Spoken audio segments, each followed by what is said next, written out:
حضرت بلال رضی اللہ تعالیٰ حضرت بلال آئے جناب عمر سے ملنے.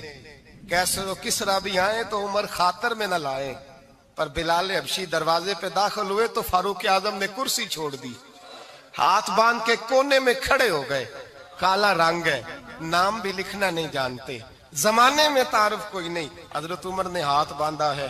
لوگ کہنے لگے عمر تو کیسے ہو، کسرا سے نہیں ڈرتا، یہ کون آ رہا ہے جس کے لیے تیرا اتنا استقبال ہے؟ حضرت عمر کہنے لگے چپ کر جاؤ، اس کی بات نہ کرنا، اسے آنے دو، اسے آنے دو، اس کی بات نہ چھیڑنا. حضرت سیدنا بلال آئے، کہنے لگے امیر المومنین کیا کر رہے ہو؟ فرمایا نہیں چپ کر یار. بازو پکڑا، اپنی کرسی پہ بٹھایا. حضرت بلال کہنے لگے حضور میں غلام ہوں، مجھے تو طریقے بھی نہیں آتے ان کرسیوں پہ بیٹھنے کے، میں تو غریب ماں کا بیٹا، غلام باپ کی اولاد، سلیقہ، یہ آپ کیا کر رہے ہیں؟ تو حضرت عمر کہنے لگے بلال تھا تو غلام ہی، پر جب سے مصطفیٰ کا غلام بنا ہے تو ہمارا امام بن گیا ہے، اب تو امام ہے رسول اللہ کی امت کا. فرمایا وہ مجھے دن یاد ہے جب مکہ فتح ہوا تھا، بت ٹوٹ گئے تھے، بڑے بڑے سردار تھے، اور میرے نبی نے فرمایا بلال سے کہو کعبے کی چھت پہ چڑھ کے اذان دے. تو لوگوں نے کہا حضور یہ سارے جل گئے ہیں، کسی اور کی ڈیوٹی لگا دے. حضور نے فرمایا چپ کرو. بدر میں مار کھا کے اذان پڑے تو بلال، احد میں پتھر برسے اذان پڑے تو بلال، تپتے صحراؤں میں پڑے تو بلال، ہر جگہ مار کھائے تو بلال. اور آج اگر اللہ نے عزت دی ہے تو میں لوگوں کو دیکھ کے بلال کو عزت نہ دوں؟ میں بتانا چاہتا ہوں کہ رسول اللہ کی غلامی میں عزت ہے. فرمایا کوئی اوپر نہیں چڑھے گا، ابو بکر بھی نیچے، عمر بھی نیچے، عثمان و علی، طلحہ اور زبیر بھی نیچے. آج یہ حبشی غلام کعبے کی چھت پہ چڑھے گا اور میں دنیا کو بتاؤں گا کہ اصل عزت اسی کے پاس ہوتی ہے جو رسول اللہ کا غلام ہوا کرتا ہے. بھائی یاد رکھیں عزت حضور کی غلامی میں ہے، نہ یہ دیکھو میری برادری کیا کہتی ہے. حضرت سلمان فارسی گورنر تھے، کھانا کھا رہے تھے، دسترخوان بچھا تھا. رسول پاک صلی اللہ علیہ وسلم کا فرمان ہے روٹی کا لقمہ دسترخوان پہ گرے اٹھا کے کھا لو، اللہ تمہاری بخشش فرما دے گا. دسترخوان صاف ہوتا ہے. روٹی، بڑے گورنر تھے آپ، بڑے بڑے سفیر بیٹھے تھے، وزیر بیٹھے تھے، روٹی کا لقمہ گر گیا. آج تو لوگ فیشن میں عزت ڈھونڈتے ہیں نا، وقار ڈھونڈتے ہیں کہ میں جدید دنیا کے ساتھ مل جاؤں، میں معاذ اللہ لڑکی لڑکے اکٹھے بٹھا کے منگنی کروں تو میں ماڈرن شمار ہو جاؤں گا، میں بڑے بڑے ڈھول بجاؤں تو ماڈرن بنوں گا، میں اگر مہندی پہ سارے تماشے کر ڈالوں تو میں ماڈرن ہوں. دیکھو عزت کس بات میں. حضرت سلمان فارسی روٹی کھا رہے تھے، سفیر، وزیر، نہ جانے بڑے بڑے لوگ بیٹھے تھے. کھانا کھاتے کھاتے لقمہ گرا دسترخوان پہ. حضرت سلمان فارسی نے سمیٹا، منہ میں رکھا، پھر انگلی مار کے دسترخوان صاف کیا. ایک صحابی کان میں کہنے لگے سلمان کیا کر رہے ہو؟ کیا کر، آپ گورنر ہے، سوچئے تو صحیح، یہ لوگ کیا کہیں گے دنیا دار کے مسلمانوں کو روٹی نہیں ملتی، اٹھا اٹھا کے کھا رہے. کان میں بات کی، کان میں. حضرت سلمان فارسی کان میں جواب دے سکتے تھے، کہہ سکتے تھے نہیں ایسے ہی کرنا ہے، انہوں نے کان میں بات کی. لیکن جناب سلمان فارسی اعلی اعلان بولے، کہنے لگے ان 4 5 6 دنیا داروں کے لیے میں اپنے نبی کا طریقہ چھوڑ دوں، اپنے رسول کی سنت چھوڑ دوں؟ یہ 4 5 دنیا دار دنیا کی طرف دیکھ کے میں مصطفیٰ سے منہ موڑ لوں؟ پھر جوش جذبات میں سر سے پگڑی اتار دی، رونے لگے. آپ فرمانے لگے میں مدینے کے بازاروں میں کھجوریں اتارتا تھا، نوکریاں کرتا تھا، یہ جو میرے سر پر عزت کے بال ہیں یہ محمد عربی کے اگائے ہوئے ہیں، رسول اللہ کے اگائے ہوئے ہیں. امیر المومنین حضرت جناب سیدنا عمر فاروق رضی اللہ تعالیٰ عنہ رات گھر میں تھے تو رونے لگے، بڑی دیر تک روتے رہے. والدہ اٹھی تو صاحبزادے سے کہنے لگی پتہ کرو تمہارے باپ کو کیا مسئلہ ہے. شہزادے آئے، کہنے لگے امیر المومنین والد گرامی کیا ہوا؟ تو حضرت عمر فاروق کہنے لگے بیٹا اپنی اماں کو بلاؤ. والدہ آ گئی، کیا بات ہے؟ کچھ طبیعت خراب ہے تو حکیم کا بندوبست کیا جائے. تو حضرت عمر کہنے لگے کچھ بھی نہیں، آج مسجد سے نکلا ہوں تو نبی پاک کے صحابہ میری تعریفیں کر رہے تھے. یہ حضرت فاروق اعظم کے وصال کے قریب کے دن ہے. تعریف تو حضرت یہ رونے کی بات ہے کہ خوش ہونے کی؟ آپ فرمانے لگے نہیں، سوچتا ہوں